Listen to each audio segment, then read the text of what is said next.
Friends, welcome to the channel. आज का जो वीडियो है वो रियल एनालिसिस पे है। तो आज जो हम पढ़ने वाले कुछ टॉपिक्स है: Rolle's theorem, Cauchy mean value theorem and Lagrange mean value theorem. ये तीन फॉर्म्स है, मतलब सारे केसेस एक दूसरे के सब केस टाइप के बनेंगे। तो मैं फर्स्ट रोल्स थ्योरम बताऊंगी। रोल्स थ्योरम क्या होता है, आज जो है वो थ्योरी पे फोकस करेंगे, और कल जो है मैं अच्छे अच्छे प्रॉब्लम्स या फिर कुछ आज जो नोट पॉइंट है वो मैं बता दूंगी। और कल के लिए मैं कुछ अच्छे प्रॉब्लम्स ढूंढ कर लाऊंगी आप लोगों के लिए, और वो हम डिस्कस करेंगे। तो चलिए स्टार्ट करते हैं कि रोल्स थ्योरम होता क्या है।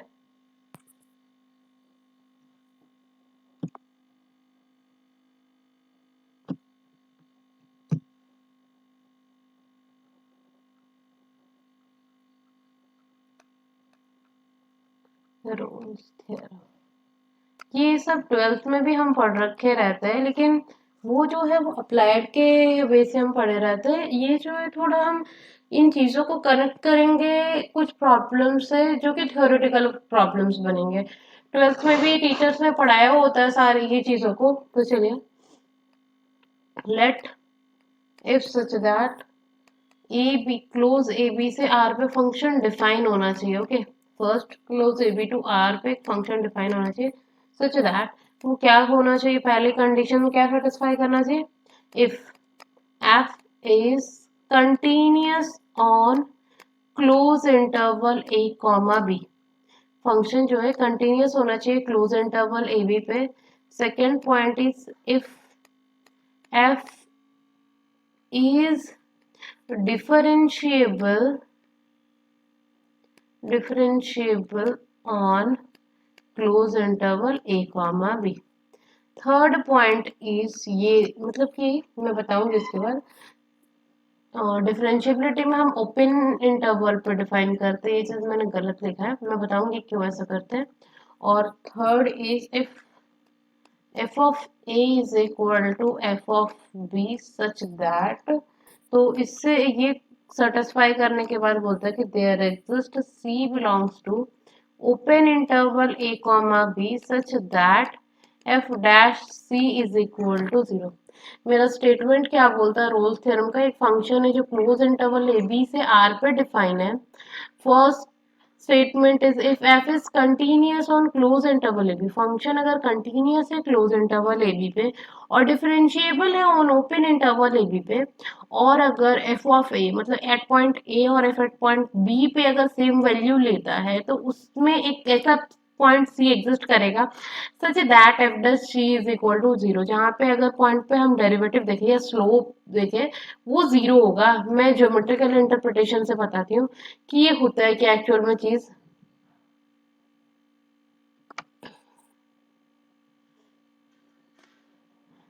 जैसे यहाँ पे हम लोग मेरे पास तो ये है नहीं, मेरी लाइन उतनी सीधी भी नहीं होगी। सपोज ये एक पॉइंट है ए, ये पॉइंट है बी। ओके, ए और बी है, फंक्शन कंटिन्यूअस बोला है, मतलब कहीं पे ब्रेक नहीं आ रहा फंक्शन में। और बोला है कि फंक्शन डिफरेंशिएबल है। अगर डिफरेंशिएबल है तो मतलब शार्प कॉर्नर नहीं है, शार्प कॉर्नर नहीं है। शार्प कॉर्नर लाइक इस टाइप का वी शेप का या इस टाइप का होने से फंक्शन इस पॉइंट पर डिफरेंशिएबल नहीं होता। और बोला है कि एफ एट ए और एफ एट बी पे फंक्शन का वैल्यू सेम है, एफ एट ए और एफ एट बी पे फंक्शन का वैल्यू सेम है, और फंक्शन कंटिन्यूअस है, मतलब ये फंक्शन ऐसे करके कहीं से भी आकर के ऐसे करके वो फंक्शन यहाँ पे मीट कर रहा। मतलब यहाँ पे इस पॉइंट पे देखे तो यहाँ पे जो है फंक्शन का स्लोप एट पॉइंट, ये दोनों पॉइंट पे क्या होगा, 0 होगा। यहाँ पे देखो ये जो टेंजेंट है पैरेलल टू एक्स एक्सिस है, तो इस पॉइंट पे क्या होगा, मेरा डेरिवेटिव जो है यहाँ पे सपोज सी पॉइंट है, यहाँ पे डी पॉइंट है, तो यहाँ पे 0 होगा। ओके, आप ऐसे बना लो, एटलीस्ट एक मिलेंगे। वेट अ सेकेंड, ये ग्राफ गलत बन गया, मतलब फोटो में नहीं आएगा इतना। इस टाइप का क्या है, सपोज इस टाइप का फंक्शन है, कंटिन्यूअस है, शार्प एज तो लेगा नहीं, तो मुझे स्मूथ फंक्शन ही बनाना पड़ेगा। तो यहाँ पे देखिए उसका स्लोप 0 है। कुछ फंक्शन एकदम कर्व कर्व होकर के ऐसे ऐसे ऐसे ऐसे ऐसे ऐसे होके जा रहा, तो यहाँ पे भी मुझे शार्प, यहाँ पे मेरे फंक्शन का क्या है, टेंजेंट जो है पैरेलल टू एक्सिस से, मतलब एफ डैश एट सी जो है वो जीरो है। मतलब यहाँ पे रोल्स थ्योरम यही बता रहा कि देयर एग्जिस्ट कम से कम एक सी ऐसा मिलेगा जहां पे एफ डैश सी जीरो होगा। कब? जब मेरे ये सारे क्राइटेरिया फुलफिल कर रहे, फंक्शन कंटिन्यूअस है क्लोज इंटरवल ए बी पे, डिफरेंशिएबल है ओपन इंटरवल ए पी, और F at A and F at B पे वैल्यू सेम रखता है, तब जा करके ये कंडीशन सेटिस्फाई करेगा। दैट मीन्स अगर एक भी कंडीशन इनमें से, अगर तीनों में से एक भी कंडीशन सेटिस्फाई ना करे, तो हम ये चीज नहीं बोल सकते कि वहां पे रूट मिलेगा। मैं कुछ एग्जांपल से दिखाना चाहूंगी आपको। एक नोट यहाँ पे लिख लो, उसके बाद मैं उसका ये बताऊंगी।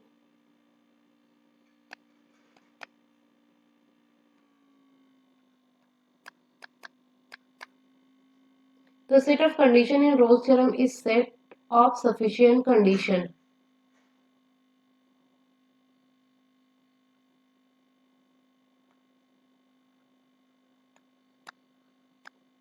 The set of conditions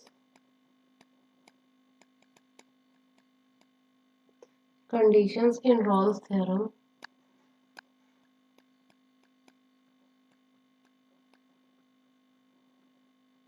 is a set of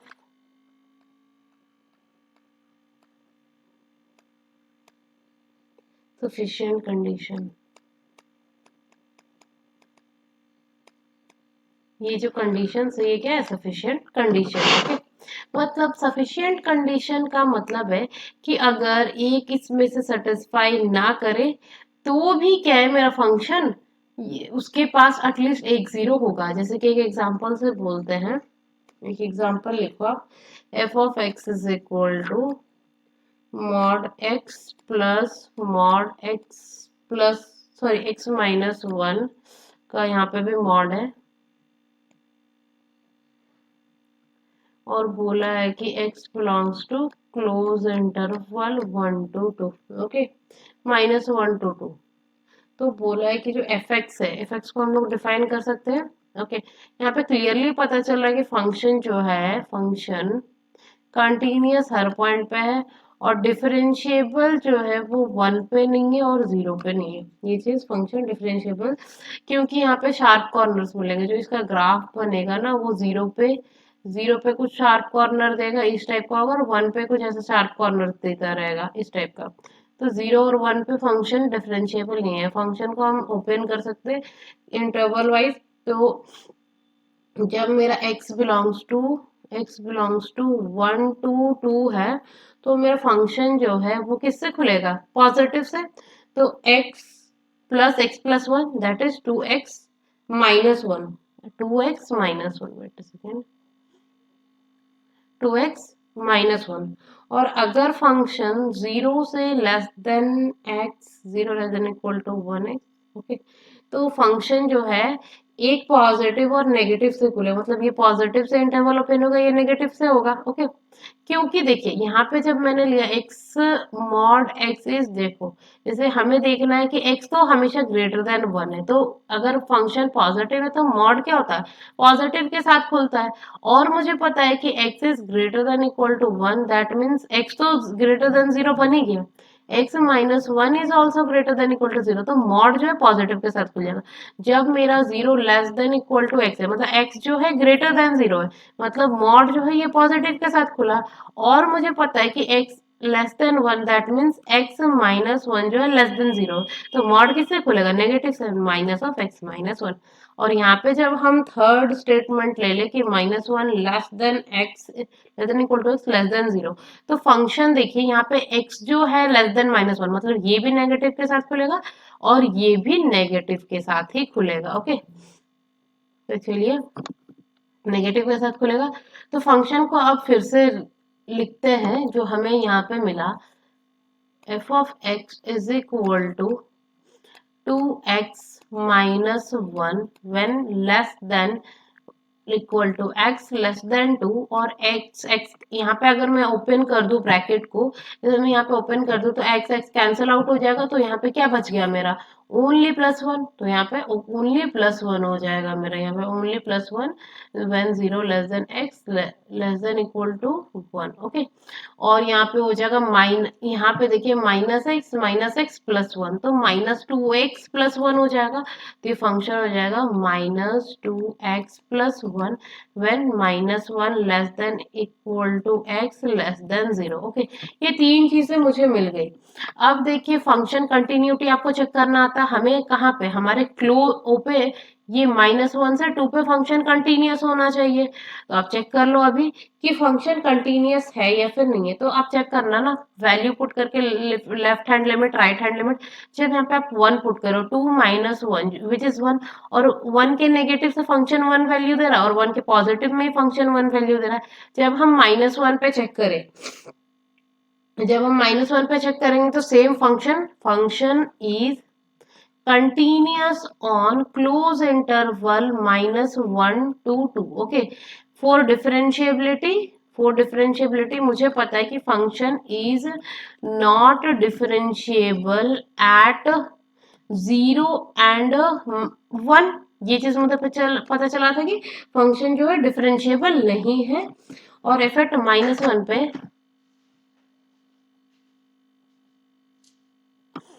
check कीजिए, इफ एट माइनस वन पे वैल्यू क्या ले रहा है, यहाँ पे पुट कर दो, तो minus two into minus one plus one which is two plus one is equal to three. And F at two पे वैल्यू चेक करें, टू पे कौन सा ये, तो two into two plus sorry minus one, जो कि हो गया four minus one which is three, मतलब F at A F at B equal है। तो यहाँ पे देखिए फंक्शन डिफरेंशिएबल नहीं है, तो हम यहाँ पे रोल्स थ्योरम नहीं लगा सकते। बट फिर भी जो एफ डैश एक्स है वो जीरो है, F dash X is equal to zero for some X in minus one से टू, मतलब फिर भी फंक्शन क्या है, वो जीरो है एक पॉइंट पे माइनस वन से टू के बीच में, जबकि मेरा फंक्शन क्या है, वो रोल्स थ्योरम को सेटिस्फाई नहीं कर रहा। ये अगर आपको थोड़ा समझ ना आया हो तो आप क्या करना, जा करके आप चेक करना इसका ग्राफ जो है, जैसे यहाँ पे देखिए वन से टू की, जीरो से वन के बीच में फंक्शन जो है कांस्टेंट है, मतलब वन वैल्यू ले रहा है। ओके, फिर वन से टू के बीच में क्या वैल्यू ले रहा है, टू एक्स माइनस वन, मतलब वन पे वैल्यू ले रहा है वन और टू पे वैल्यू ले रहा है मेरा थ्री, मतलब इस टाइप का वो जा रहा है फंक्शन।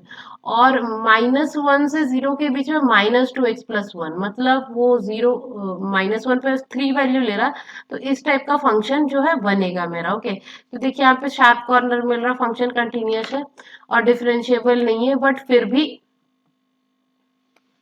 जब इसका डेरिवेटिव का फंक्शन निकालोगे ना, तो वो एक पॉइंट, वो देखिए यहाँ इस इन बीच में अगर मैं ये ड्रॉ करूं टेंजेंट, अगर इनके बीच में एक टेंजेंट ड्रॉ करूं तो क्या होगा, पैरेलल टू एक्स एक्सिस, तो वहां पे क्या हो जाएगा, जीरो। तो देखिए यहाँ पे फंक्शन जो है इनके बीच में टेंजेंट जो है पैरेलल टू एक्स एक्सिस है, तो एफ डैश सी इन पॉइंट्स पे क्या हो गया, मेरा जीरो हो गया। ओके, तो माई जीरो से वन के बीच में, सॉरी जीरो से, हाँ जीरो से वन के बीच में वो फंक्शन जो है पैरेलल टू एक्स एक्सिस हो रहा है, तो यहाँ पे टेंजेंट जीरो, तो एफ डैश सी यहाँ पे जीरो आ रहा है। मतलब ये नेसेसरी क्राइटेरिया नहीं है, जो गिवन फंक्शन है वो नेसेसरी नहीं है, वो सफिशियंट है कि अगर सारी कंडीशन सेटिस्फाई ना करे तो भी मेरे पास फंक्शन के पास जीरो होगा। अगर सारी सेटिस्फाई कर रहा तब तो जीरो होगा, वो पक्का है। अगर ना करे तो भी जीरो मिल सकता है, तो वो हमें चेक करना पड़ेगा।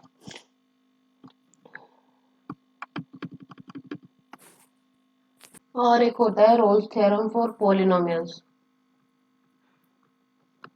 Rolle's theorem for polynomials.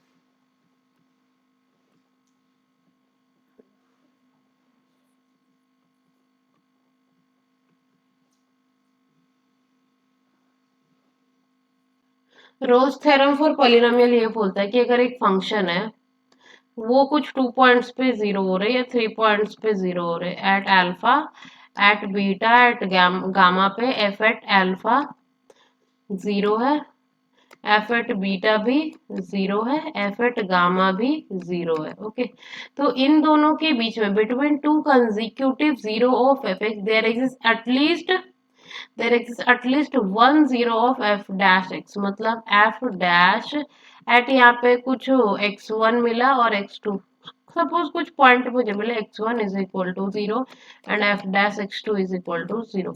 अगर मैं इन दोनों के बीच में देखूं, ऐसे मैंने ग्राफ ड्रॉ किया, ये एक्स वन है ये एक्स टू है, ये एफ डैश एक्स का ग्राफ है, तो एफ डबल डैश एक्स के बारे में बोल सकते हैं कि इन दोनों के बीच में, मतलब एक्स वन और एक्स टू के बीच में एफ डबल डैश एक्स का एक जीरो मिलेगा, एक्स टू कुछ ऐसा नेम कर देते हैं F double dash X two, तो यहाँ पे फंक्शन का वैल्यू जीरो मिलेगा। मतलब between two consecutive zeros of F X there exist at least one zero of F dash X. Similarly जैसे कि अगर तीन है चार होगा, अगर यहाँ पे और दो होते तो पॉइंट्स जो है बढ़ते जाते, जैसे कि यहाँ पे एक आ जाता और यहाँ पे एक आ जाता, तो वो आपको देख करके करना पड़ेगा। ओके, ये था रोल्स थ्योरम। अब चलते हैं लैग्रांजेस मीन वैल्यू थ्योरम पे। Okay, Lagrange's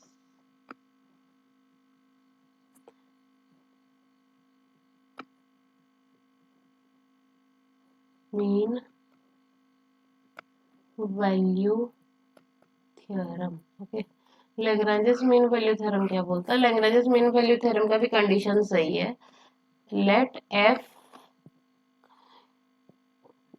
defined from close interval A B to R, function जो है close A B to R में डिफाइन है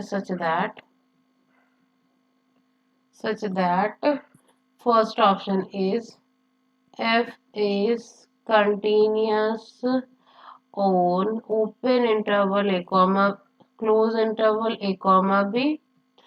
Second option is f is differentiable on open interval A comma B. और third condition यहाँ पे जो था हमने वो रोल्स थ्योरम में जो था, दोनों फंक्शन का जो वैल्यू है सेम होना चाहिए, यहाँ पे नहीं होता। Then there exist at least a point, at least वहाँ पे एटलीस्ट मैंने नहीं लिखा था तो एटलीस्ट होगा, at least a point C such that f of b minus f of a upon b minus a is equal to f dash at c।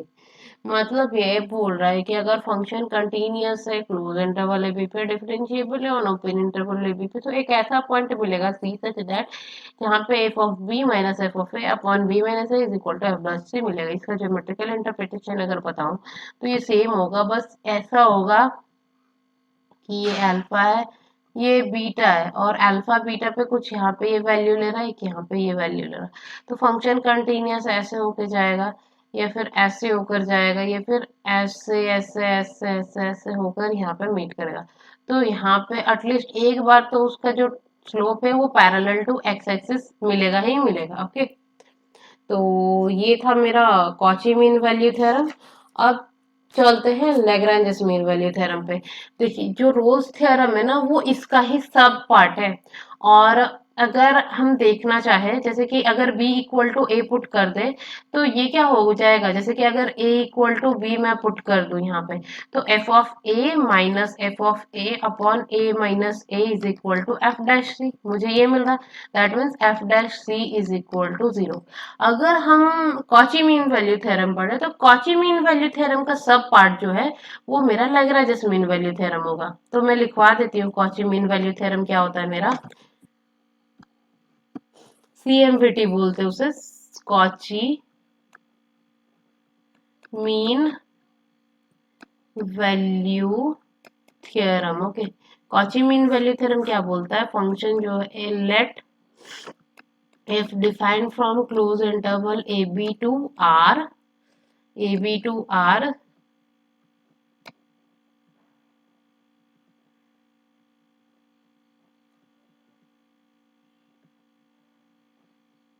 ab to r such that first criteria same है, f is continuous on close interval ab, second criteria is f is differentiable on open interval ab, और third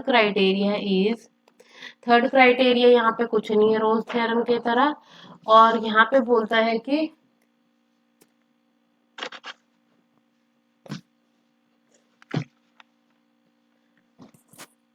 This implies there exists at least a C belongs to open interval AB such that f of B minus f of A into G dash at C is equal to G of B। यहाँ पे f and g आप include कर लो, f and g, यहाँ पे भी f and g जो function है, और यहाँ पे f कॉमा g भी जो है क्लोज इंटरवल ए बी से r पे डिफाइंड है। ओके, तो G B minus G A into G F dash at C is equal to, यहाँ पे हम लिख सकते हैं कि G dash C upon F dash at C is equal to G of B minus G of A upon F of B minus F of A. Okay, ये हुआ मेरा Cauchy mean value theorem. Cauchy mean value theorem में दो functions होते हैं कि F जो है क्लोज इंटरवल ए बी से आर पर डिफाइन हो, जी जो है क्लोज इंटरवल ए बी से आर पर डिफाइन हो, और एफ और जी जो है continuous on close interval A B, और जी जो है differentiable on open interval A B. तो एक ऐसा पॉइंट मिलेगा तेरे जैसे एटलीस्ट ए पॉइंट, यहाँ पे at least a point C belongs to open interval AB such that f of B, ये लिखो या फिर ये लिखो कोई फर्क नहीं पड़ता, दोनों सेम है। मतलब फर्स्ट वाला जो है मैंने ऐसे लिखा और दूसरे को मैं अरेंज करके लिखी हूँ, तो आपको जो इजी लगे वो याद करो, क्योंकि मुझे लगता है कि जो नीचे वाला है ना ये वाला, ये ज्यादा इजी होता है, क्योंकि G dash C is equal to G of B minus G of A और F dash C F of B minus F of A. यहाँ पे माइनस है, वेट अ सेकेंड, यहाँ पे ये माइनस का सिंबल है, थोड़ा ये आप नोट डाउन कर लेना, मेरा मार्कर अभी वर्क कर नहीं रहा है। तो इतना था कॉची मीन वैल्यू थ्योरम। और मैं यहाँ पे बताना चाहूंगी, अगर आप यहाँ पे जी ऑफ एक्स को एक्सपोर्ट कर दो, सॉरी एफ ऑफ एक्स को एक्सपोर्ट कर दो, तो ये जो है कॉची मीन वैल्यू थ्योरम बन जाएगा। मेरा मार्कर अब वर्क नहीं कर रहा, पता नहीं क्यों। तो यहाँ पे आप एफ ऑफ एक्स की जगह पे एक्सपोर्ट कर दो, तो एफ ऑफ बी क्या हो जाएगा, बी हो जाएगा, और एफ ऑफ ए क्या हो जाएगा, ए हो जाएगा, और एफ डैश सी 1 हो जाएगा। तो वहां से मुझे मिल जाएगा कि जी डैश, देखिए आप एफ ऑफ बी की जगह पे बी हो जाएगा और एफ ऑफ ए की जगह पे ए हो जाएगा। ओके, वेट अ सेकेंड, यहाँ पे वर्क क्यों नहीं कर रहा मार्कर, हाँ अब वर्क किया, वो डिस्कनेक्ट हो गया था। तो मैं यहाँ से मैं इरेज कर देती हूँ थोड़ा क्लैरिटी के लिए यहाँ पे। और अगर मुझे ये Cauchy Lagrange mean value theorem बनाना है, तो F of X is equal to X put कर दो। तो यहाँ पे अगर मैं पुट कर दी कि जी डैश सी और एफ डैश एक्स क्या हो जाएगा, एफ डैश एक्स जो है वो 1 हो जाएगा, और एफ डैश सी भी है वो भी 1 हो जाएगा। तो G dash C upon 1 is equal to G of B minus G of A upon F of B की जगह पे बी, एफ ऑफ ए की जगह पे ए, क्योंकि फंक्शन कांस्टेंट है, एक्स पे एक्स ले रहा है तो ए पे ए लेगा, बी पे बी लेगा। तो यहाँ से मिला कि G of B minus G of A upon B minus A is equal to G dash at C. मतलब यहाँ पे आपको नोटेशन में डाउट नहीं होना चाहिए कि कहीं पे एफ ले रहे कहीं पे जी ले रहे। ओके, आई होप कि वीडियो अच्छा लगा हो। लैपटॉप में चार्ज नहीं है तो मैं और डिटेल वे में एक्सप्लेन करती, बट कोई नहीं, लास्ट नेक्स्ट लेक्चर पे मैं कुछ एग्जांपल्स और इनको फिर से अच्छे से एक्सप्लेन कर दूंगी। Thanks for watching.